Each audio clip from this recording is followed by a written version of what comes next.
Welcome back to Full Willie D, and I'm Willie D. All right, so it's been a while since you guys seen me. It's been a long time since I posted. It's been about 8 months or so, but here I am back in the shop. As you can see, the Jeep is all back together, not how we left it, but we're going to cover all that today. Actually, all the footage you're going to watch was from back in like October, and I've just been really busy. But we're back to making videos. I'm going to try to shoot some more footage of this Jeep. I got a lot of electrical work left to do on it, and I'm going to bring you guys along for that in the next episode. Or we might be going on a secret mission. We'll see. But anyways, though, here's this video to go ahead and finishing up our steering box.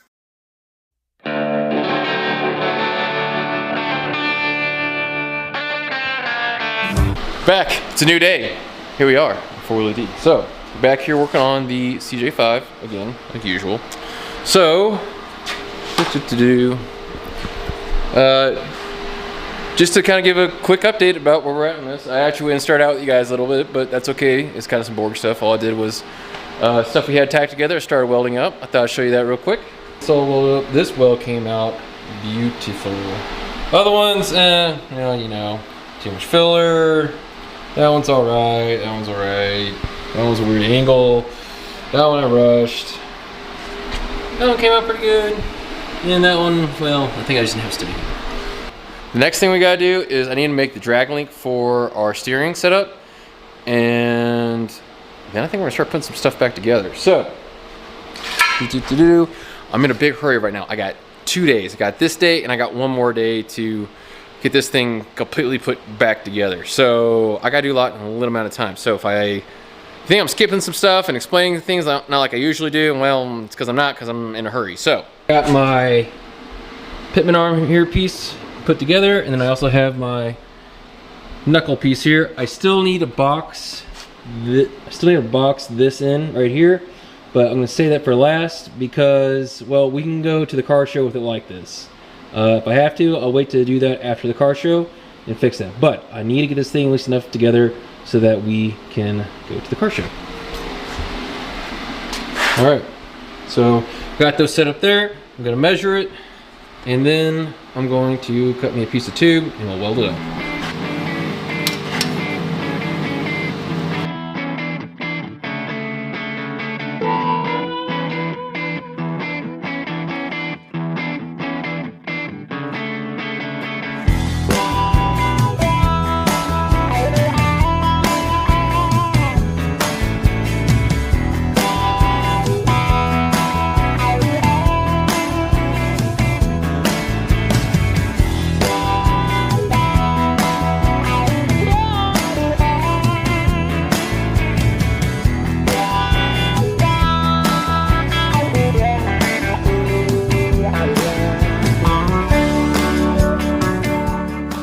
So the problem we're running into is that our box doesn't have enough stroke to move this far enough this way and far enough that way to go from stop to stop.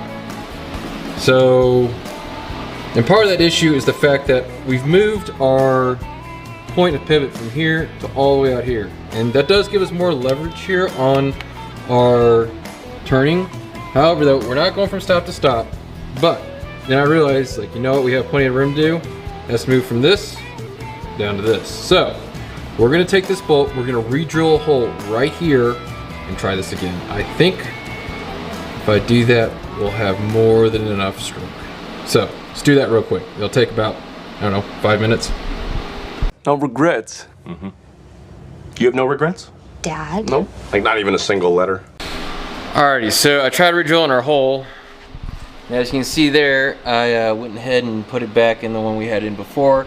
I put it down over here, it ended up running into this, and I could try another one right here, but then I started realizing, you know what? I'm doing a lot for just a little bit of steering that I'm losing, so I'm gonna call this good for right now. And if I really need to get that extra steering, I think I really just need to make this entire piece right here, which I don't really have time to do, and I don't know if it's even really worth it. I'll leave that there like it is. I'm sure it'll be fine. We still gotta maybe box this in at some point. I don't know. We'll see. We'll see. Right now, I need to get this thing together so at least can go on a trailer. So that's all it's doing. So it's getting on a trailer and it's going to the car show. I'm gonna go ahead and I think this tube is the perfect length, and we're gonna go ahead and tack it together.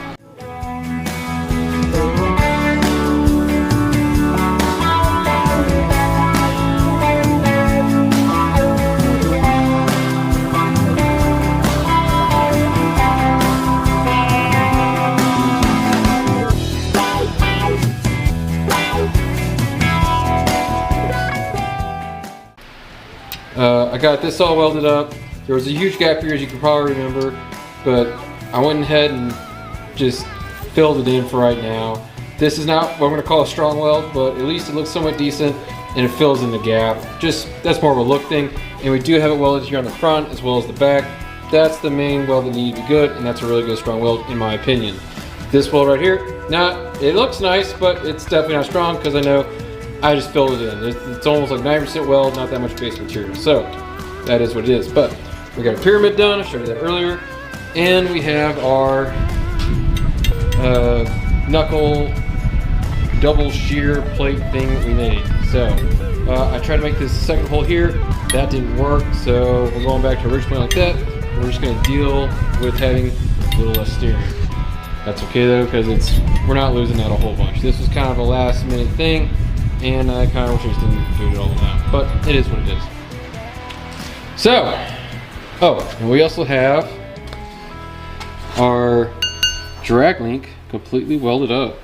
Okay, so we got our drag link and our tie rod put together now. So what we need to do is we need to do a little bit of testing. I'm gonna throw the wheels back on, and then we're gonna put it on the ground. I don't know if I'll be able to steer or not, being that I think we're gonna have probably about the same leverage we did before, but it's gonna be a lot tighter and a lot less bump steer.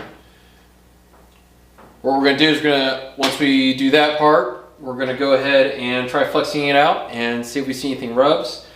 I'm looking at it now, and I'm a little worried about my pitman arm bolt hitting the tie rod. It's very, very close. It would have been fine, but I didn't account for the fact that the bolt is a little bit at an angle forward, so it could hit. It also may not. It may clear. It may not.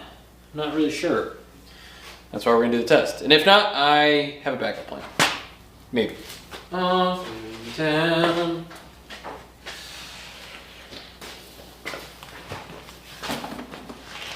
I haven't done that yet. Oh yeah, baby. Look at that, like butter. Alrighty.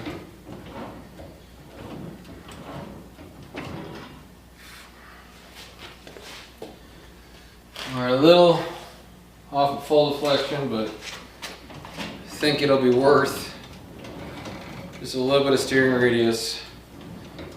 I mean, a very tiny steering radius. I'm really curious to see how much easier or harder it is compared to the old Ross box.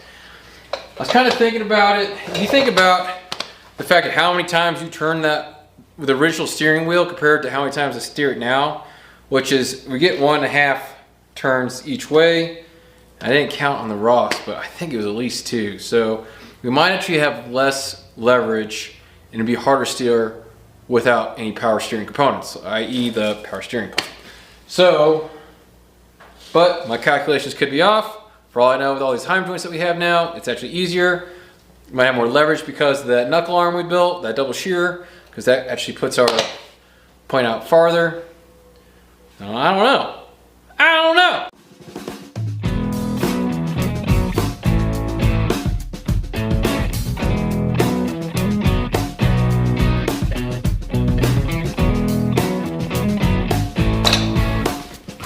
That's a look right there.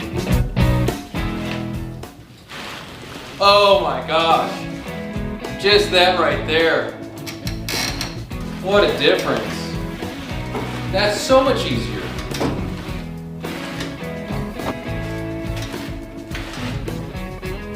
Like before, it was ridiculously hard. Now it's not so bad. I realize you don't have some weight on the front, so you don't have a radiator full of coolant. But man, I bet this is gonna just be like butter going down the road. It's totally clear, dude. Ain't gonna hit nothing. Ain't gonna hit a thing.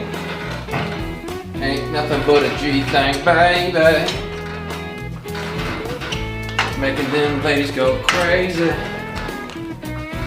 We're doing it.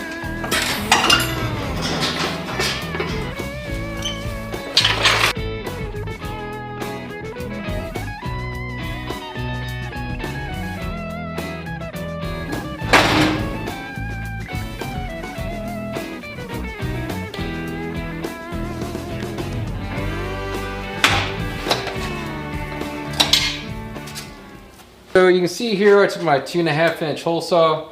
Just did that, you know, make a couple radiuses for us to follow.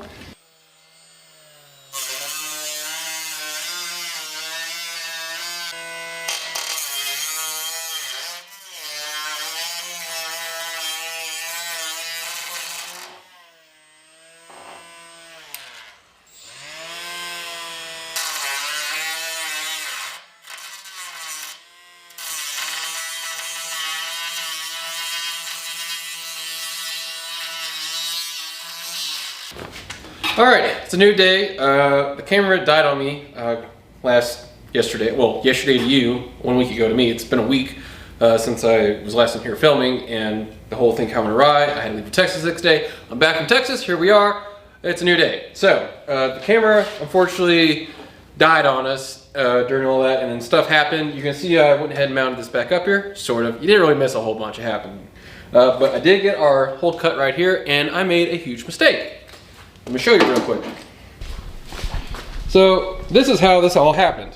You can see there is a huge gaping hole. I made this thing way too big. And that's because I thought for some reason this grill went down to the frame and thought that's how much I had to remove, and that was completely wrong. But we're gonna turn this into a little happy accident. Don't make mistakes. We have happy accidents. But before I even get to that, I need to finish mounting up these fenders because I want to make sure that I fix this correctly and have it right where it needs to be so I don't mess it up. So before we get to fixing my little happy accident over here, we're going to go ahead and get these fenders mounted and this grill mounted, and we're really close to taking this thing for a test ride.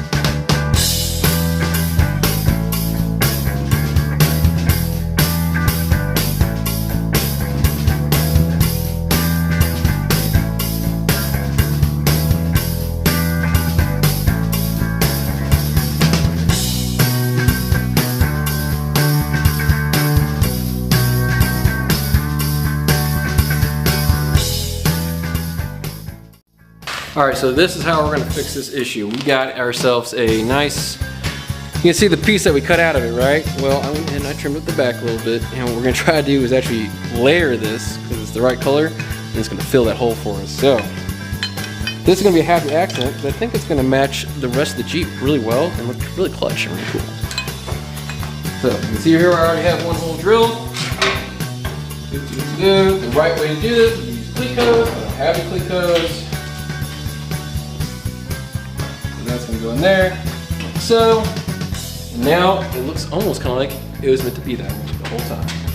Like it's a nice little handle, just like that, just like that.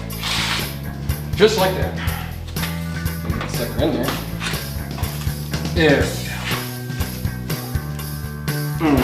That's a little tighter than I want it to be. We gotta trim the back pieces. It's hitting the fitting for the power steering. So, I'll probably cut that right in half. But we're gonna make a change. We'll give you this. Let me see right about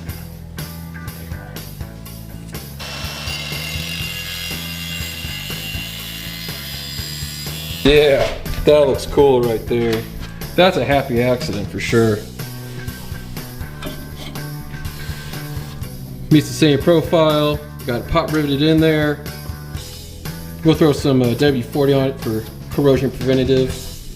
Yeah, I'm all about it. That looks so cool. Happy accident for sure. Totally looks like a panel that's meant to be popped on and off. So this Jeep has a weird thing about, I don't know, it's some carburetor magic my brother did with this, but for some reason, I don't know if it's gonna do it this time, probably gonna jinx it, but it seems like it can just sit for months. You go turn the key and it'll fire right up. Somehow the bowls just don't empty out or evaporate. I don't know how or why. Kind of crazy in my mind. But, and it'll, if you give it enough time for the fuel pump to catch up, it won't even die. So even though there'll be no fuel in the line going up the carburetor of the bowl will keep it running usually long enough. Sometimes not, sometimes it fires up real quick, and then if you try to throttle it, it dies. Well, now you're back to cranking it until you fill the bowls with the fuel pump. I don't know, I might do it this time, might not, we'll see.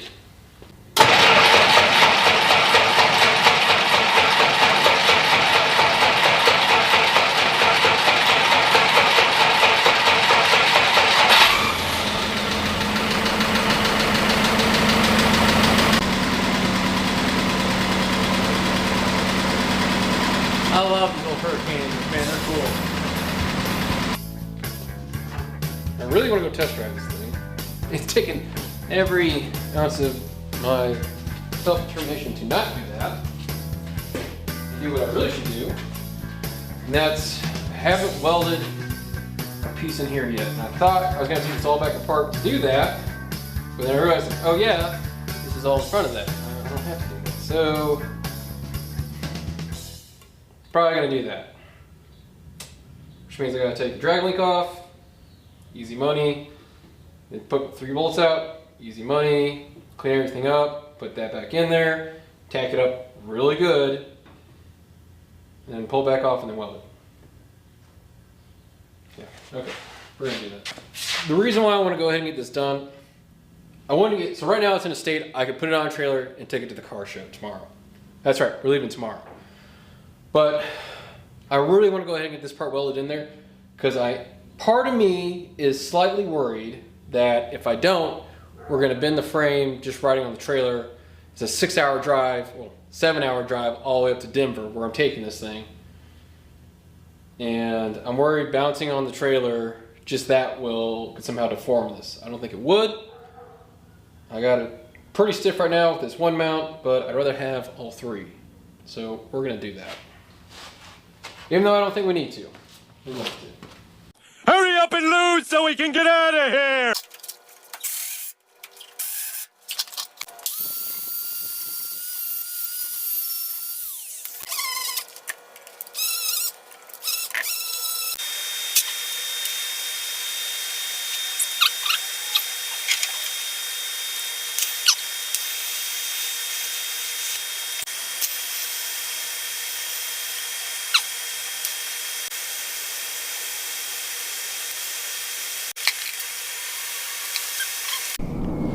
Trust me, it's welded, it's boxed, it's good to go.